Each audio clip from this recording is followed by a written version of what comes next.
और यश किसी की कमी नहीं थी। राजा दशरथ के 3 पत्नियां थी, कौशल्या, सुमित्रा व कैकेयी, परंतु राजा दशरथ फिर भी संतान प्राप्त से वंचित थे। फिर अपने गुरु वशिष्ठ के कहने पर श्रृंगी ऋषि द्वारा राजा दशरथ ने पुत्र कामिष्ठ यज्ञ करवाया। फलस्वरूप उन्हें 4 पुत्र रत्नों की प्राप्ति हुई, राम, लक्ष्मण, भरत और शत्रुघ्न। श्री राम जन्मोत्सव। राजा दशरथ ने पूरी अयोध्या को सजाने का आदेश दिया। ढोल नगाड़े बजाए गए। पूरी अयोध्या को दीपों से जगमग कर दिया गया। महर्षि वशिष्ठ ने राजा दशरथ के 4 पुत्रों का बारी बारी से नामकरण किया। सभी पुत्रों में सबसे बड़े व प्रतापी कौशल्यानंदन श्री राम हुए। लीला। वक्त बीतता गया और श्री राम अपने बाल्यकाल से तीनों भाइयों के साथ हर शास्त्र और शस्त्र विद्या में खुद को निपुण करते गए। उस वक्त अपने गुरुकुल में उन्होंने ऋषि और मुनियों को अपने प्रताप और शौर्य का परिचय देते हुए मारीच और मारीच की मां ताड़का और सुबाहु जैसे दानवों का वध कर आश्रम और ऋषि मुनियों को भयमुक्त कराया। सीता स्वयंवर। जनक नगरी में सीता के स्वयंवर की घोषणा की जाती है और कहा जाता है कि जो योद्धा राजा या महाराजा शिव धनुष को अपनी भुजाओं से उठा लेगा, सीता का विवाह उसी से होगा। जिस धनुष को बड़े बड़े बलशाली राजा महाराजा 1 इंच भी ना हिला पाए, उस धनुष को साधारण और सरल दिखने वाले श्री राम अपनी एक भुजा से उठाकर तोड़ देते हैं और इस तरह माता सीता श्री राम की हो जाती है।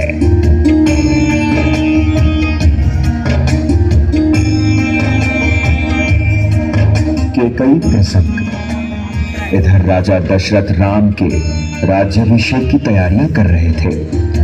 उधर दासी मंथरा की बातों में आकर कैकेयी बेटे भरत के लिए गद्दी के स्वार्थ में महाराजा दशरथ से वचन के रूप में श्री राम के लिए 14 वर्ष का वनवास मांग लेती है। अपने दिए वचनों को निभाकर राजा दशरथ बेबस होकर श्री राम को 14 वर्ष वन में बिताने का आदेश दे देते हैं। वनवास। पिता के वचनों को विनम्रता से स्वीकार कर भगवान श्री राम मां सीता और भाई लक्ष्मण के साथ वन की ओर रवाना हो जाते हैं। उनकी वनवास की यात्रा अयोध्या से शुरू होकर सर्वप्रथम गंगा तट पर पहुंचती है। निषाद राजा गुहा, जो निषाद राज्य के राजा थे, वे भगवान श्री राम के आग्रह पर श्री राम को गंगा नदी के दक्षिण तट पर अपनी नाव से छोड़ देते हैं। यहाँ से श्री राम प्रयागराज के त्रिवेणी संगम पहुंचते हैं, जहां उनकी मुलाकात ऋषि भारद्वाज से होती है और उनकी सलाह पाकर श्री राम चित्रकूट चले जाते हैं। वहां से श्री राम दंडक वन चले जाते हैं और अपने वनवास के 10 वर्ष वहीं व्यतीत करते हैं। दंडक वन से श्री राम पंचवटी आते चले जाते हैं और यह वही जगह होती है जहां से रावण मां सीता का छलपूर्वक हरण कर लेता है। केवट प्रसंग। गंगा के तट पर राजा निषाद श्री राम का परिचय केवट से करवाते हैं। राम केवट से गंगा पार करने के लिए अनुरोध करते हैं। केवट अपनी नाव में श्री राम को बैठाने से पहले उनके चरण धोने की जिद करते हैं और चरण धोकर उस पानी को ग्रहण कर लेते हैं। केवट भगवान को पहचान जाते हैं। नदी पार होने के बाद केवट को भगवान श्री राम सीता के हाथ से स्मृति स्वरूप अंगूठी दे देते हैं, परंतु केवट उसे लेने से इनकार करके प्रभु के चरण में गिर जाते हैं।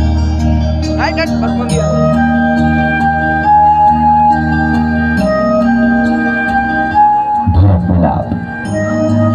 चित्रकूट के शांत वनों में अपने बड़े भाई के लिए प्रेम, आंखों में आंसू और हृदय में मां केकल की गलती का भार लिए भरत राम से मिलते हैं। उन्हें देख लक्ष्मण क्रोधित होते हैं, परंतु श्री राम अपने स्वभाव के अनुरूप भरत के लिए मन में सिर्फ प्रेम व कोमलता को जगा देते हैं और भरत को अपने गले लगा लेते हैं। भरत श्री राम और मां सीता से वापस अयोध्या आने का आग्रह करते हैं, परंतु पिता के वचनों से बंधे राम भरत को अपनी चरण पादुका सौंपकर खुद वन में ही 14 वर्ष पूर्ण वनवास करने का निर्णय लेते हैं।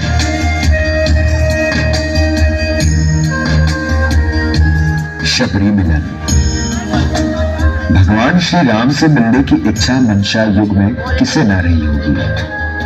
उसी युग में जब राम वनवास पर निकले तब उन्हें रास्ते में एक बहुत साधारण सी बूढ़ी औरत मिली, जिनके मन में भी श्री राम थे और मुख पर भी। जब बूढ़ी मां राम से मिलती है तो उनकी आंखें आंसुओं से भर जाती है और गला रूंध जाता है। ऐसा लगता है जैसे मानव सृष्टि का श्रेष्ठ मिलन हुआ हो।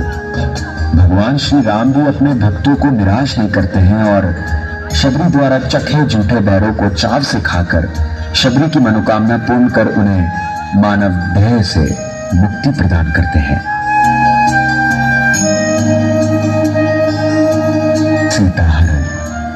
रावण छल से पहले राम और लक्ष्मण को कुटिया से दूर भेज देता है, फिर साधु का वेश धारण कर मां सीता का हरण करने पहुंच जाता है। मां सीता को अकेला पाकर पहले वो कुटिया में खुद प्रवेश कर मां सीता के हरण की कोशिश करता है, परंतु लक्ष्मण रेखा को पार ना कर पाने के बाद वह अपनी दूसरी कपटी बातों से मां सीता को उस लक्ष्मण रेखा के बाहर बुलाकर उनका हरण कर लंका ले जाता है। मां सीता द्वारा किए गए शोर से लक्ष्मण और राम दोनों कुटिया की ओर भागते हैं, परंतु तब तक बहुत देर हो चुकी होती है।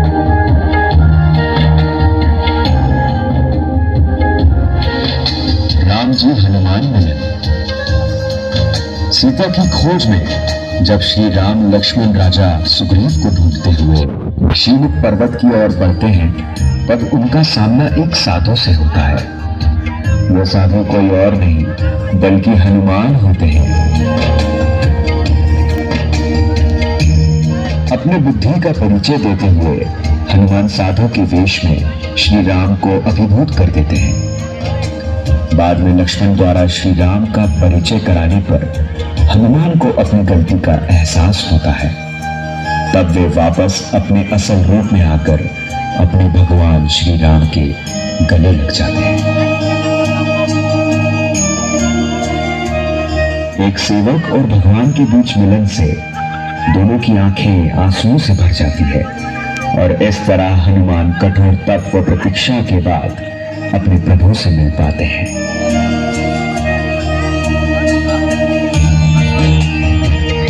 लंका दहन। श्री राम के दूत के रूप में जब हनुमान रावण के